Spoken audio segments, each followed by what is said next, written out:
So getting your first 1,000 subscribers on YouTube is probably the most underrated milestones out there. It is a very small milestone that most creators completely brush off and forget about because there are a lot larger, more recognizable milestones to be reaching, like the infamous million subscriber gold play button or maybe even 100,000 subscribers silver play button. But for me though, my first 1,000 subscribers meant everything to me and pretty much the world, other than of course my girlfriend. Hopefully I don't sleep on the couch because I said that. Now it took me nearly 10 years, probably even more, across multiple failed channels to finally get here. But with every one of those failed channels, it taught me a completely different skill that eventually manifested into my dream of 1,000 subscribers. So in this video, I want to share how that 10-year learning curve that I experienced actually made hitting my first 1,000 subscribers a lot easier than it should have been. Now this might sound really stupid, but it honestly is the truth.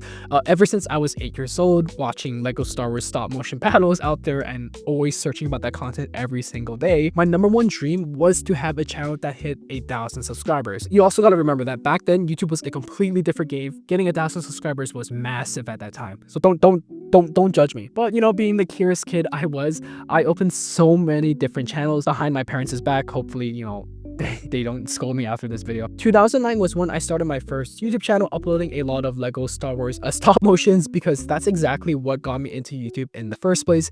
And I loved Lego at the time, and I still do. I mean, I'm planning to build this, you know, F40 set right after this video.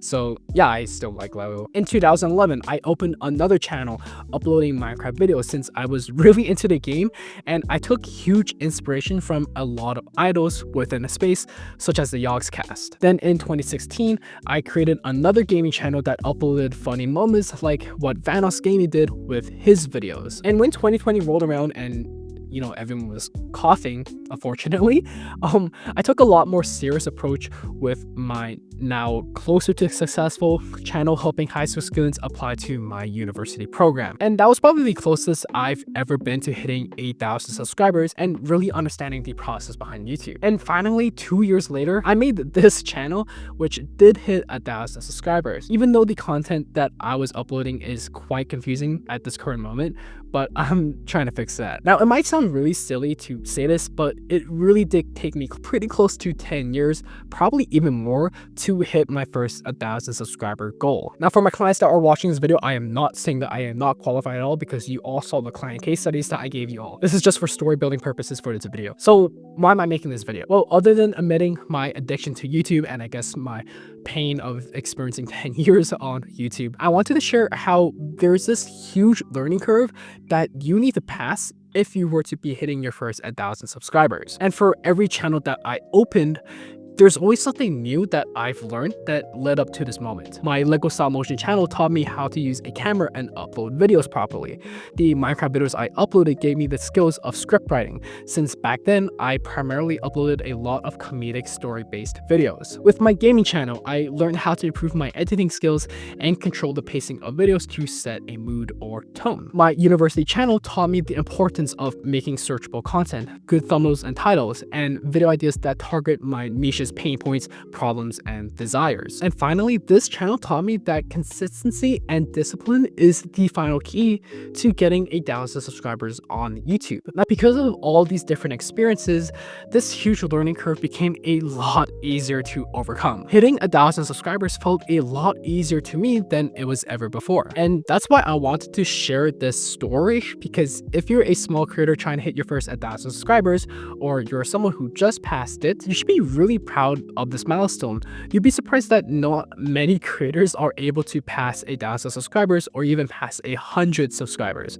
So, you know, give yourself a pat on the back if you've reach this point or are trying to reach this goal at the moment. But, looking back, those 10 years of trial and error taught me way more than just how to make videos. They taught me what it actually takes to grow a channel from scratch. Not through luck, but through discipline and awareness. And to be honest, if I were to start another YouTube channel right now, I'm pretty sure I can hit 1,000 subscribers probably within like 10 to 15 days if I had to guess. I mean, hold my words accountable, maybe I could. And if there's anything you should take away from this video, it's these 3 lessons that I'm going to be talking about. The things I wish I understood from the very start. So starting off, I want to talk about consistency. And when I say consistency, I don't mean just sticking to a weekly upload schedule. I'm talking about being disciplined. You need to accept the fact that getting your first 1,000 subscribers is going to take a lot of time. Sure, there's that 1% of creators that can blow up overnight, but for the rest of us, the average creators, it takes dozens of videos, a lot of trial and error, and a ton of patience. Not 10 years worth of patience though. And what I see usually happen is that a lot of creators that upload their first few videos, maybe like 3 or 4 of them, they instantly drop off and lose all motivation, or they change up their content strategy and think they need to create a more viral video and get a lot more viewers and the subscribers because their niche isn't interested in their videos. But consistency isn't about motivation or trying out a new strategy. It's mostly about self-control. It's having that self-discipline to show up even when you don't feel like it, to plan, record, edit, and upload week after week, even when you think your video isn't your best work. Now, that routine of showing up anyways is what actually builds your skill for YouTube. If a new creator were to ask me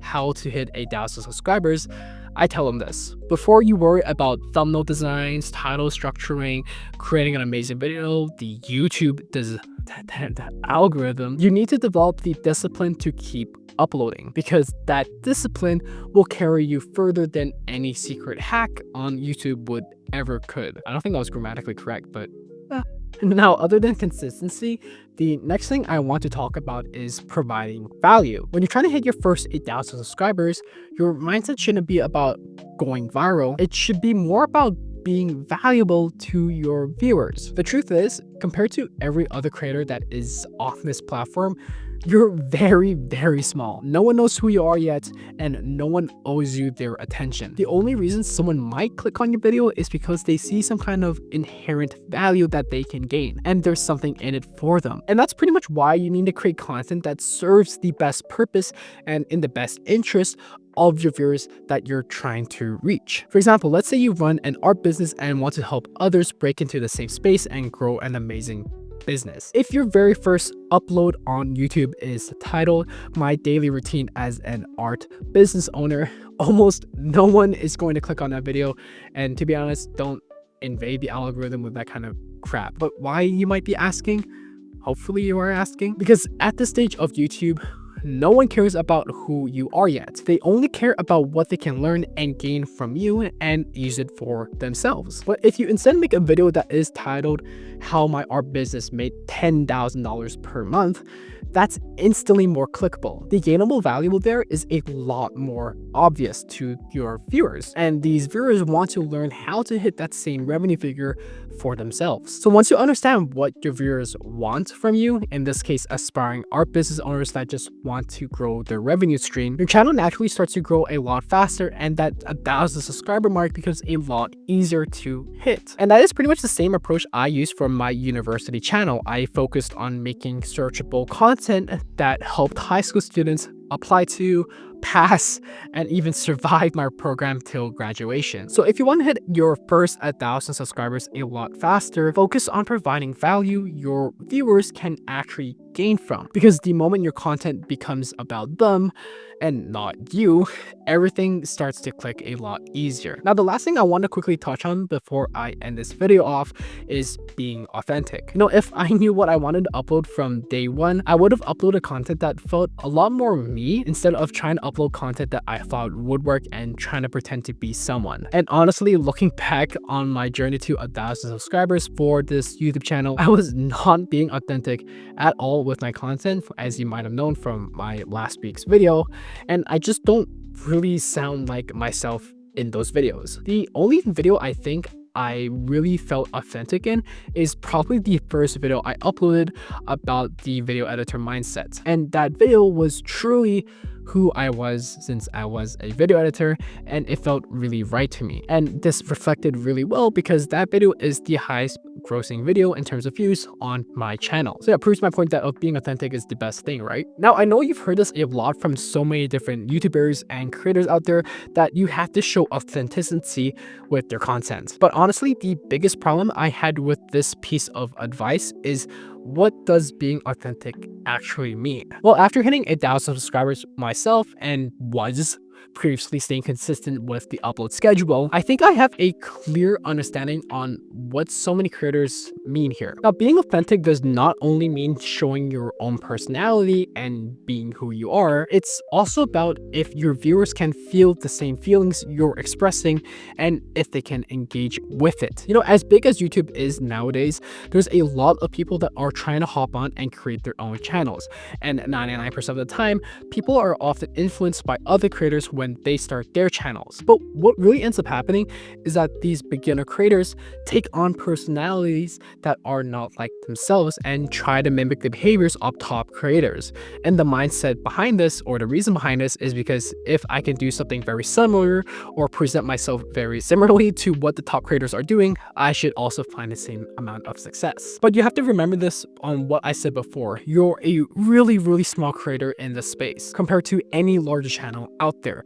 It's going to be so damn difficult when you're not being yourself, and viewers can easily see a copycat when they see one. Now, to explain a little bit more on what I mean here, I'm going to be using my university YouTube channel again as an example.